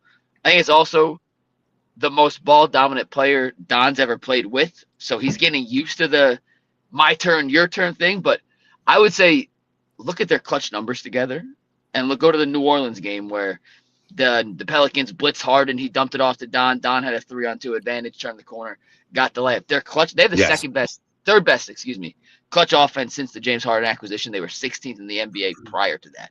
I would say look at those smaller sample sizes and look how engaged Don is in those moments more than the big picture. I think a lot of it's been intentional, but I would agree. I don't think we've seen the best pairing or the best of the Donovan Mitchell, James Harden duo yet. And that could be a dangerous thing for other Eastern Conference teams in the next couple of weeks. Mikey, what do you make of the, guys, obviously we saw the Chris Fedor article about Jared Allen and his knee and his pain management. What do you make of that situation going forward? Well, he left tonight before we could speak to him in the locker room, and that's never good. And it does not mean anything. I don't want anyone to freak out, but we were going to ask about it. He left the game in the first quarter, went back to the locker room, did not go with a trainer, and was in there for about 5 minutes, came back out. He ended up playing 29 minutes, so it wasn't like he was, hindered in that regard. But Ethan Sands asked Kenny Atkinson, hey, what do you make of how Jared's moving around? And Kenny said, you guys got to ask Evan. You got to ask Jared. I can't answer that question for you. So we had every intention of asking Jared.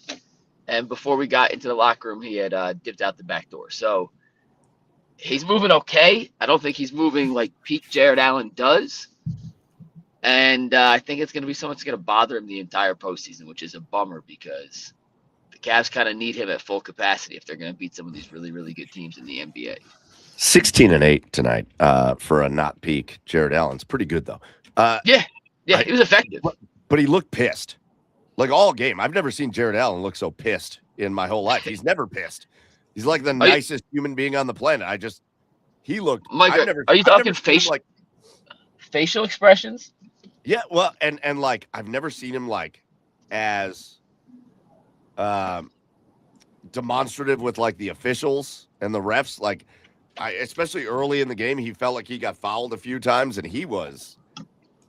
I don't know. He's usually just Mr. Calm, Cool, Collected out there, and I think it is probably due to the fact that he's not feeling 100% himself. But I think it's going to be part of Kenny's coaching job to kind of get him sat down and say, yeah, we know you don't feel 100%, but like composure has to keep it. Like you have to be out there and just give us whatever you can give us.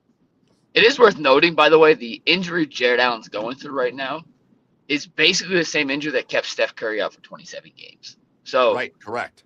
It's almost the identical thing. And Steph just had an article. I think it was in The Athletic, maybe it was ESPN, but they detailed Steph's recovery, and he said it was so frustrating because 1 minute you feel great, and then the next day you wake up and it feels like you take 10 steps backwards. And there was no linear progression for healing. It was, 3 days of progress and then 1 day back, but the day back was 6 steps worse than the 3 days of progress. So we're going to have to be patient with J.A., and I know his prior reputation of being healthy enough to play in the playoffs is not going to get him the benefit of the doubt, and that's a shame. Yeah. And unfortunately, fair or not, it's just the reality. Yep. But yeah, this is not going to be something that heals up if he misses Friday's game and Sunday's game and doesn't play for a week. I think this is an off-season, full-on get off your leg for 2 month situation. So if they can get 16-8 from Jared Allen, they'll live. Yes. It's you can't have much less than that if you're going to try beating the likes of Boston. And I don't know how you guys feel about Detroit. I think the Cavs can beat Detroit. I would pick them to beat Detroit, but that is no cakewalk like I think some people are trying to make it out to be. We're going to have a conversation about that in a minute. But I've got two more like just rotational questions. One, Dean Wade comes back. And I don't. Yep. Played very well tonight. I know Dean Wade is very polarizing to the people because offensively, he's not an offensive player. He just isn't. I have said for the longest time, the Cavs play really great when Dean Wade shoots the ball 9 or 10 times a game. Unfortunately, Dean generally only shoots the ball like 3 or 4 times a game. But we have talked about the defense of this team. Kenny has talked so much about the defense of this team. And Dean Wade is he feels like the most critical part of that. And to see him back out there tonight, especially early in the game, you just saw a different identity from the Cavaliers with him on the court. And so to see him back out there was great. Yeah. And look at the third quarter. The run started when Dean Wade, I forget who he picked the pocket up, but went down, got a full court steal into a dunk, ignited the crowd, and next thing you know, they turned a 7-point halftime deficit into a 24-point third quarter win. They went from down 7.5 to up 17 going into the fourth quarter, and it wasn't all Dean Wade by any means. Donovan also went absolutely nuclear in the third quarter. But Yes. it started with a Dean Wade defensive play, and all the advanced numbers and metrics back it up. It's just the eye test. He has some games where he is completely invisible, completely forgettable. It's one of those situations where you can look at the box score and it says he played 22 minutes and you can't remember a single thing Dean actually did. Right. But his teammates all speak the highest of high regards. Kenny loves him. And, I like numbers. I'm an advanced metrics kind of guy, but I don't think they're the tell-all, be-all. I'm stuck to them. But I think there's a reason the metrics favor Dean Wade over some of the other options. And he's 6'9". He's by the way, he's taller than Jared Allen. Like, if they stood back-to-back and you had them both bald, Dean Wade's taller than Jared Allen. Like, he is legitimate wing size. And Jared Allen's like 6'9". I don't think Jared Allen's going to sign up for that. Nah, and he won't shave his fro ever, and he shouldn't. Like, if I had hair like that, I wouldn't shave my head either. But my point is, like, Dean Wade gives you 3 legitimate, large-bodied human beings to guard whoever the other team is putting out there. And it helps that James Harden is a lot bigger of a human than Darius Garland was. But, Donovan's a 6'2" guard who's, has his defensive limitations. James, we know the caliber of defender he's been throughout his career, so you kind of need that frontline help to minimize and negate their kind of shortcomings on that end, and Dean Wade's the best of the options that Kenny has on the bench. So, Mikey, I'm a Wade warrior, if you can't tell. I like Dean Wade too. I think he should be more aggressive offensively. I just think he should, but it is what it is.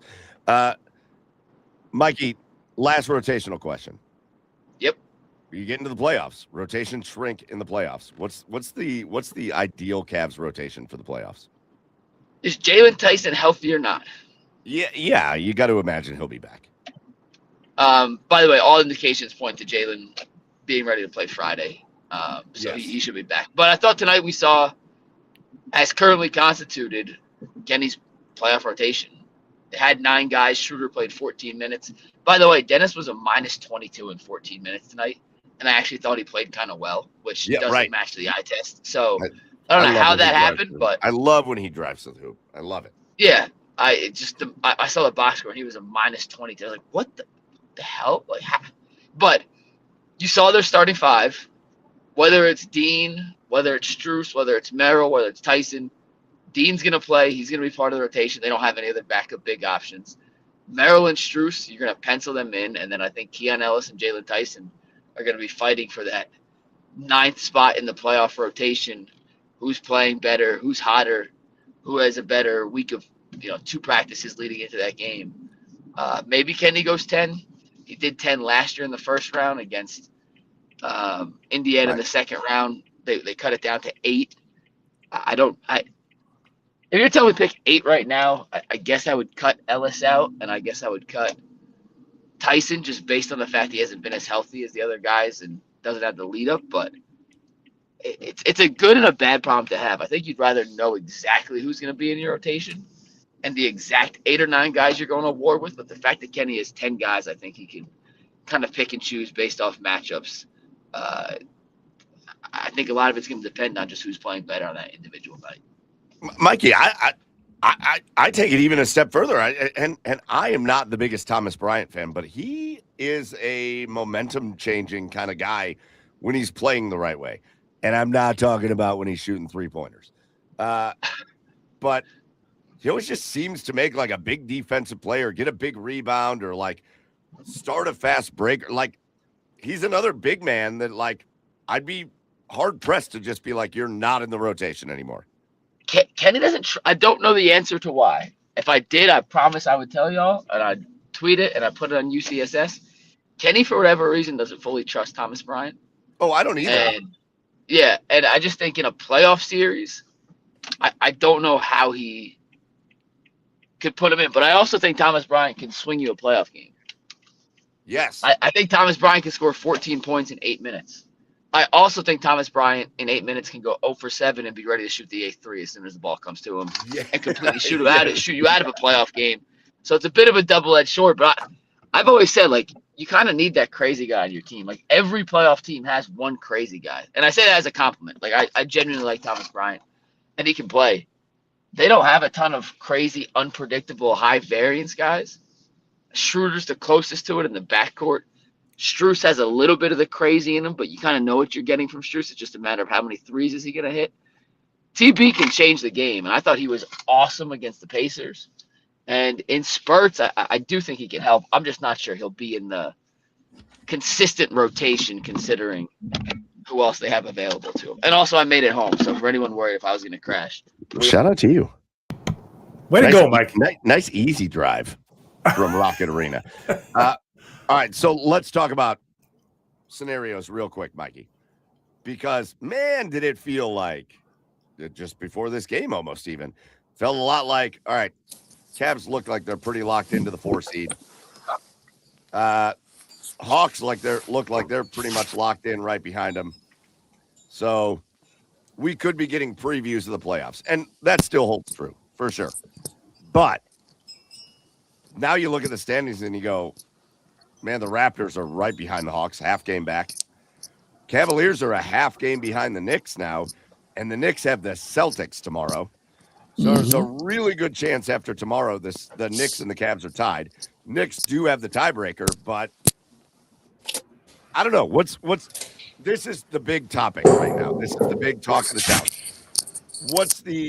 Do you have a situation you want to happen? I think two things can be true at the same time. In a perfect world, you don't play Boston until the Eastern Conference Finals. I think Boston's the biggest star in the East. They are championship broom. They got Tatum back. They have Jaylen Brown. They have Joe Mazzulla. Like, that is the team that poses the biggest threat to the Cleveland Cavaliers. However, if you're not playing your best basketball in the playoffs and you're not worried about yourself, you're worried about other outside circumstances, you can get tripped up along the way. So I think more importantly than anything else, the Cavaliers have to be playing their best brand of basketball heading into the playoffs. And how you get there, we could argue 50 different ways. But if the Cavs aren't playing their A version of whatever they can live up to, they might lose to Detroit. They could lose to Atlanta in the first rounds. So ideally, you stay in the 4 seed. You play an unproven Detroit team in the second round. You get all your bearings and you get all those minutes we talked about that they don't have under their belt before you have to play Boston. But I don't think the Cavs are in a situation with their playoff track record, with their lack of continuity, to just kind of finagle and throw these last 2 games completely and say, all right, we know we're ready for a deep playoff run. Let's just flip the switch. Because we have yet to see this iteration of the Cavs have the ability to flip the switch. We have yet to see this iteration of the Cavs play consistently in a playoff scenario for more than 12 minutes like we saw tonight. Great 12 minutes in the third quarter.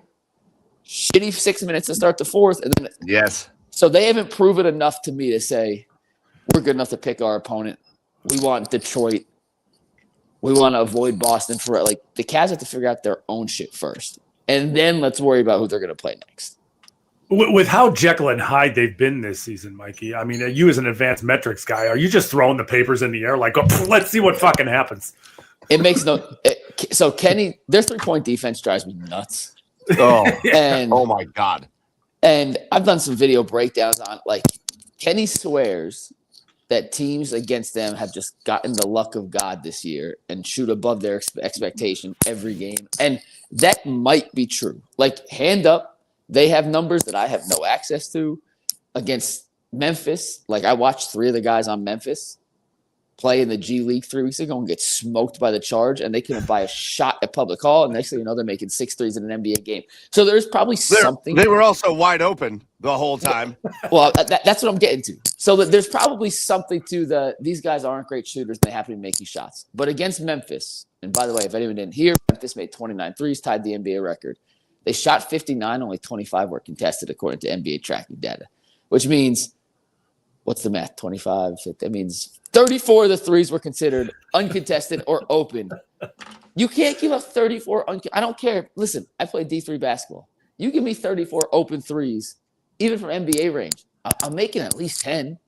I can't dribble anymore. I can still shoot the shit out the rock. 34 uncontested threes in an NBA game. Atlanta took 34 threes tonight total. They gave that same amount to Memphis. Yes, the variance plays a role in it. their defensive schematics at times, they overhelp, they get caught. I think it's just the end of the season. They know they're kind of locked into a certain spot. I don't want to give them that excuse, even though I think that's part of the reality. But yeah, as someone who likes numbers, none of this shit makes sense. None of it. I've said it. And maybe the Memphis game. I'll give you the Memphis game. They felt like they were just there to win a basketball game. And I mean, LeBron did say no one wants to be in Memphis on a Tuesday, and they happen to be in Memphis on a Monday. So, like, we could chalk it up to that a little bit. Leave Memphis alone, Mikey. Or LeBron, not you, LeBron. I'm sorry. Yeah, thank you. Memphis alone. I worked in Tennessee for 3 years. I have the utmost respect for Memphis. Memphis is all right. I've had a couple good nights in Memphis. Leave it alone. But you hit on it. I've said it the whole year, all the way through.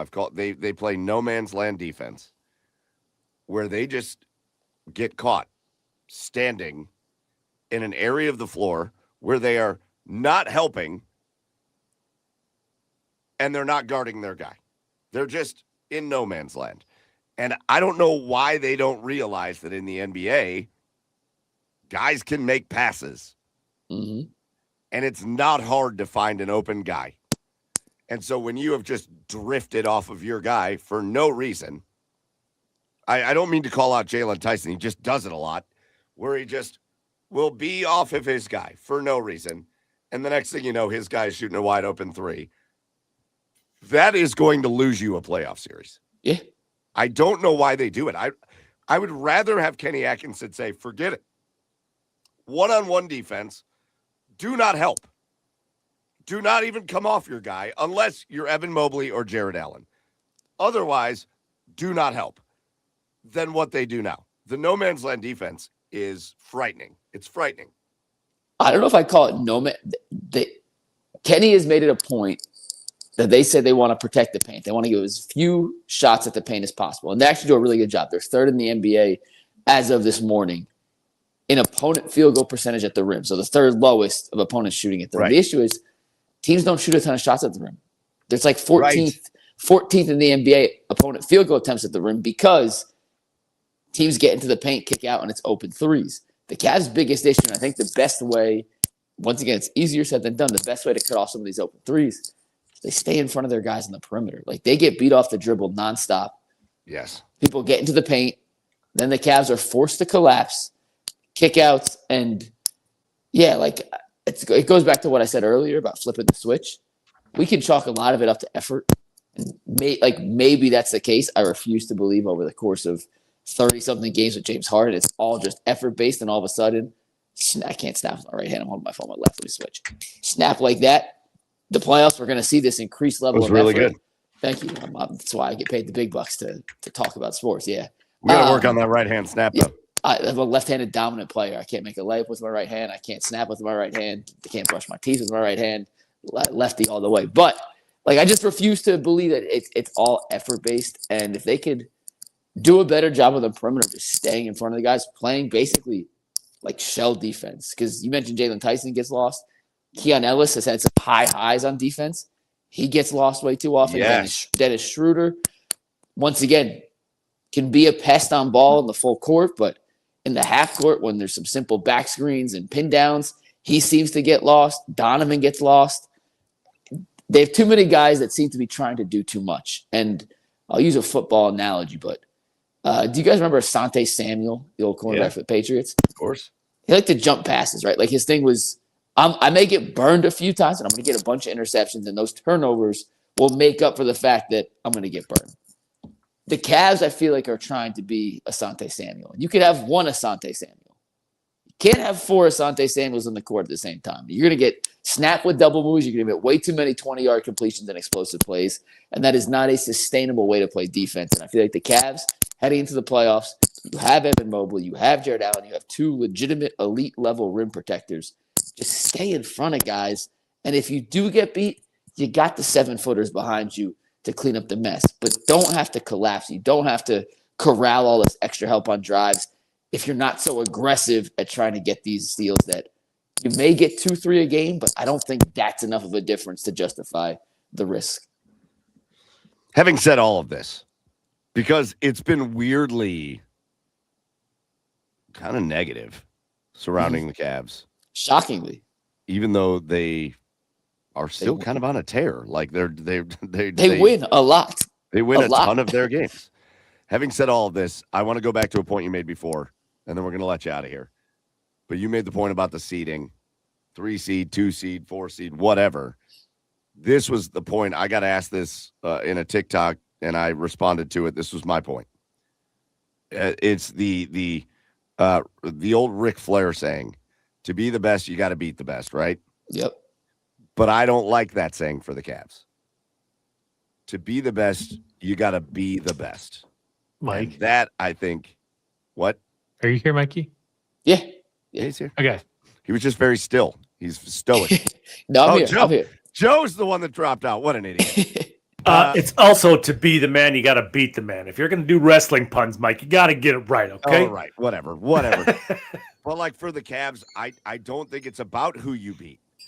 In order to get to the NBA Finals, you're going to have to beat Boston. And then whether that's in the second round, and then you got to be, if I beat Boston, I feel like I'm going to beat the Knicks. Yeah, I'm not worried about the Knicks. The Knicks do not concern me. I'm with you. I actually am more concerned about Detroit than I am the Knicks. Cosign, hand up. So I don't care if I have to go through Boston and the Knicks or Detroit and then Boston or whatever. In order for me to get to where I want to go, I'm going to have to get through that gauntlet.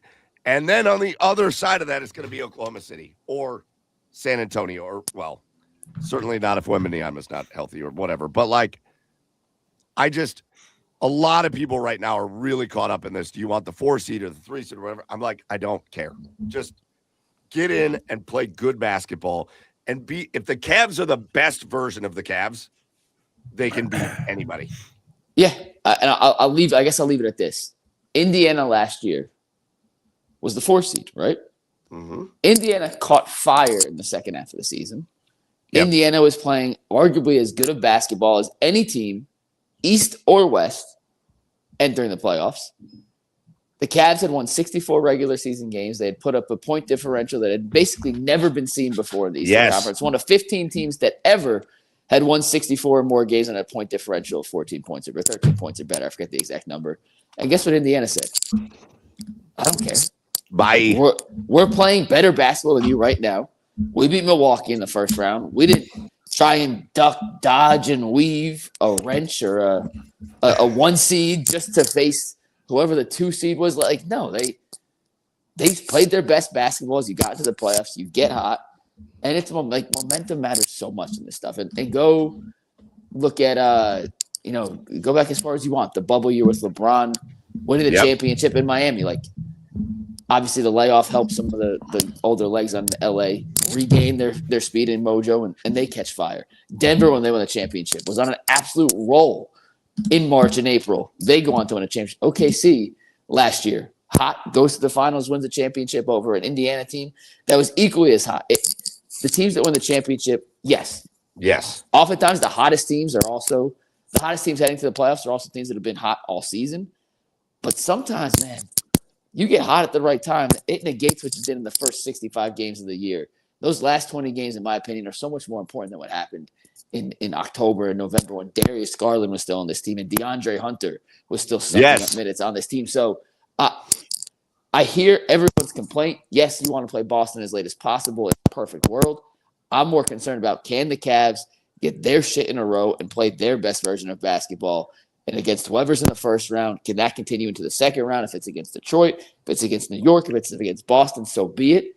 If the Cavs aren't on their A game, they could lose to any of those 3 teams. And if they are on their A game, they can absolutely beat Boston. They can absolutely and should beat Detroit. And I'm with you. The Knicks don't scare me. They should smoke the Knicks. Dodge a wrench, dodge a ball. You also drink your own urine because you like the taste. Great movie. Like, it's still to this day, one of my all-time favorites. It holds up. It does. I like sure. it. I like it because it's sterile. I like the taste. All right, Mikey. Listen, man, we had a nice car ride with you. We got you all the way from Rocket Arena back home. Nice, easy drive. We appreciate you joining us. We appreciate you, as always, for being a friend of the show. Of course. Sorry you couldn't have a beer with us. I'm glad you didn't have a beer with us tonight because that would have been Yeah. some legality issues. Do But- not drink and drive. Do not do that ever. But again, you can always catch Mikey, Ultimate Cleveland Sports Show, and online. But again, we were grateful for this earlier in the show, and I'm going to tell you this: the Cavaliers have some incredible people who cover them, and we feel very fortunate that many of them are just our friends here, from the Chase Down guys to Danny Cunningham. To Mac online, a lot of online guys. And you are also one of the best at covering the Cavaliers. Appreciate that. And we love the fact that that you come on and join us. So appreciate you. Hopefully we get a long playoff run. And then maybe what we'll do at the end of it, when the Cavs are hoisting the trophy, is we just get everybody on one big ass podcast. We Let's drink do a it. bunch of beers and we celebrate a championships. How about we do that? Count me in, and I'll do it from my couch where I don't have to move. There we go. Sounds a lot better. Love that. All right, Mikey, thanks for coming on with us. We'll talk to you Thanks, soon. guys. Anytime. See you, Mike. All right, Mikey McNuggets joining us from the Ultimate Cleveland Sports Show, talking about the Cavs. Love that, dude. Joe being weird and Crazy. telling us that our internet sucks. Mike? Yours. Literally, like you and Chad both completely froze, and Mikey was crystal clear, and I was like, "Oh shit!" Like, I can't talk Cavs ball. I don't have the subscriptions. I can't do this. And so I started talking to Mikey, and he was probably like, "What the fuck is this guy doing?" No, I don't think anybody heard you. No, I Mikey heard him. me. I heard you. Yeah, because I said, "Mikey, are you still there?" And he's like, "Yeah, I'm here." Oh, yeah. Okay, Yeah. heard that. And then you were gone. And I was Yeah. gone. Like, Yeah. Big stupid idiot. All right, it's 11 o'clock, so we got to get out of here. But let's do our cheers of the week. So, who wants to lead off? Cheers of the week. You go, Mike. Go ahead. Oh, you want me to go? Sure. Okay. Hold on, I gotta pull mine up. There it is. I saved it this week. You'll not believe it. Okay. Wow. I said I was going to allude to this very early in the show when I was talking about watching like Anthony Bourdain, Cleveland. But I want to give a cheers to Joakim Noah. While we're still talking basketball, if you have not watched, so Joakim Noah does a show on YouTube called Nomad. And I've only seen the one episode. But if you have not watched his episode about Cleveland, please go watch it. It is awesome. It is all about like Joakim Noah making amends with the city of Cleveland. And like, you know, again, during his playing time, he was like, what was his famous quote about Cleveland was like, "You think Cleveland is cool? I never heard anybody say I want to go vacation in Cleveland." And it made him just the ultimate villain and bad guy in Cleveland. And he did this episode of his show, Nomad, and he just had a great time in Cleveland. And he went to like Slyman's for a sandwich, and he went to Market Garden and just had beers with like random people. And he went to a Cavs game, and he was like, I wanna just hang out in Cleveland and see how it is. And he loved it. And it's a great episode. So I would highly encourage you to go to YouTube and watch Joakim Noah's Nomad Cleveland episode. It's a lot of fun. It's a lot of fun. Number 2, I'm going back to outer space, baby. But this is one of the coolest. This is one of the coolest things I think I've ever seen in my whole life. I want to give a shout out to the crew of the Artemis mission. I don't know if you guys saw this video, but if you saw it, you're going to know immediately. And if you tell me it didn't bring a tear to your eye, I'm going to call you a whole ass liar. And you're going to be my asshole of the week next week. Shout out to the Artemis crew. They were on the dark side of the moon, and they saw things that had never been seen before, and they were going to name some things. So there were 2 things that they got to name, 2 like craters or whatever on the moon that they got to name. And one they called Integrity because that's the name of their actual vessel. That's the name they gave it. So they gave one crater the name Integrity. And then they got on the phone, and one of the guys read off this beautiful speech that I cannot regurgitate, but they named one of the craters Carol. And Carol was the first name of one of the astronauts up there, Reed Wiseman. His wife died of cancer when she was in her 40s. And he just gave this insanely cool speech about what Carol meant, what she represented, and how this is such a great representation of Carol. And then there was this video of all four of them in zero gravity. Reed Wiseman couldn't even like contain himself. He was just trying to hug everybody. And they embraced in the ship. And it was so cool. It was so cool. So that is a moment that I will remember for a long time. And I think it's really cool. So they get a cheers. Those are my cheers of the week. Joey, what you got? I got a follow up space in that story. Okay. I'm telling you, I second came to ready. that was first year going to the home opener for the home and away for the Guardians. And got my home opening day balls to prove it. I will say you got that your balls. the Mariners put this nice, Seattle logo on the side of it, and then we did. What was this? Why are we doing that? Oh, that's weird. That's weird, right? Kind of strange. Nice progressive advertisement. But incredible. I've seen 3 Chase DeLauder home runs already. 2 wins for the Gardos. Incredible start to the season, and very thankful to be able to do that. Both experiences with family. So cheers to that experience. Hell yeah. Chad. My cheers goes to a guy I work with. His name is Joe Vendetta, who was out for 3 months. Like he left. Well, let me go back to the beginning. Comes to work. Let us know he has stage 4 cancer. Shit. And they don't think he doesn't think he's going to be back at all. And then so we all said our goodbyes. It was really sad time. Then this past weekend, he shows up and says he's all clear. Fuck yeah. Stage 4. So just a miracles Right. What up, Joe? Miracles do happen. And yeah, and he's back. He's in remission. He's here. So Joe, yeah. Joe, you just missed 4 months of work, dude. You're fired. yeah, goodbye. Later, bro. Like happy you're still here, but you need to find another job. Brother, you just no-showed us for like 4 months. Like that Yeah. cannot happen. Sucks to be you, but like you're happy, but you're poor. Oh, that's a great story. Shout out to Joe. Yeah. He's in the clear. Yeah, in the clear. Miracles, Damn. dude. Like it. He to this day he doesn't know how it happened. Everything was bleak, but all of a sudden it's gone. It's gone. Yeah. Oh, how Awesome. about Phil is not a bot. They cure cancer nowadays. I'm a cancer survivor since 2007. Hell yeah, Phil. Cheers Hell to yeah. Phil. Cheers to cancer survivors. Fuck that disease. Let's go. I know they do cure cancer nowadays, and yet they don't too, and it's the worst. It's just the worst. So we love you, Phil. We love Joe. We not met Joe, but we love Joe, and that was a great one to end on, Chad. That was great. Yeah. All right. He's from Albany, New York, and he says balls. Bulls. Balls. Bulls. Yeah. My bull. You're breaking my balls. He does. He found a Zima type liquor the other day. One of these a couple years ago called Balls. He sent it to us. Oh yeah. Why don't you go back to America and drink your Zimas and your Smirnoff Ices? Balls. Bulls. All right, that's going to do it. Man, we have run for a long time tonight on episode 309, but it was worth it. Let's do our thank yous and get out of here. First thank you goes to the OBR for hosting us. I will put it up on the screen, the QR code. You just got to scan it with your phone and you can subscribe.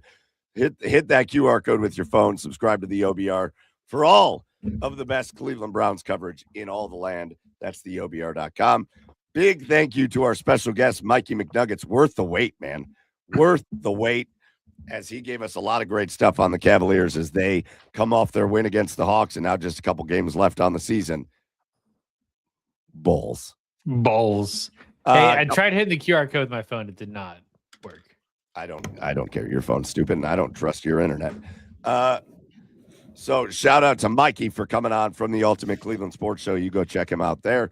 And our last thank you and our biggest thank you, as always, goes out to all of you, whether you joined us live tonight, the comments were great, or whether you catch us later on demand or on YouTube, Twitch, wherever you watch us. We appreciate you. We love you.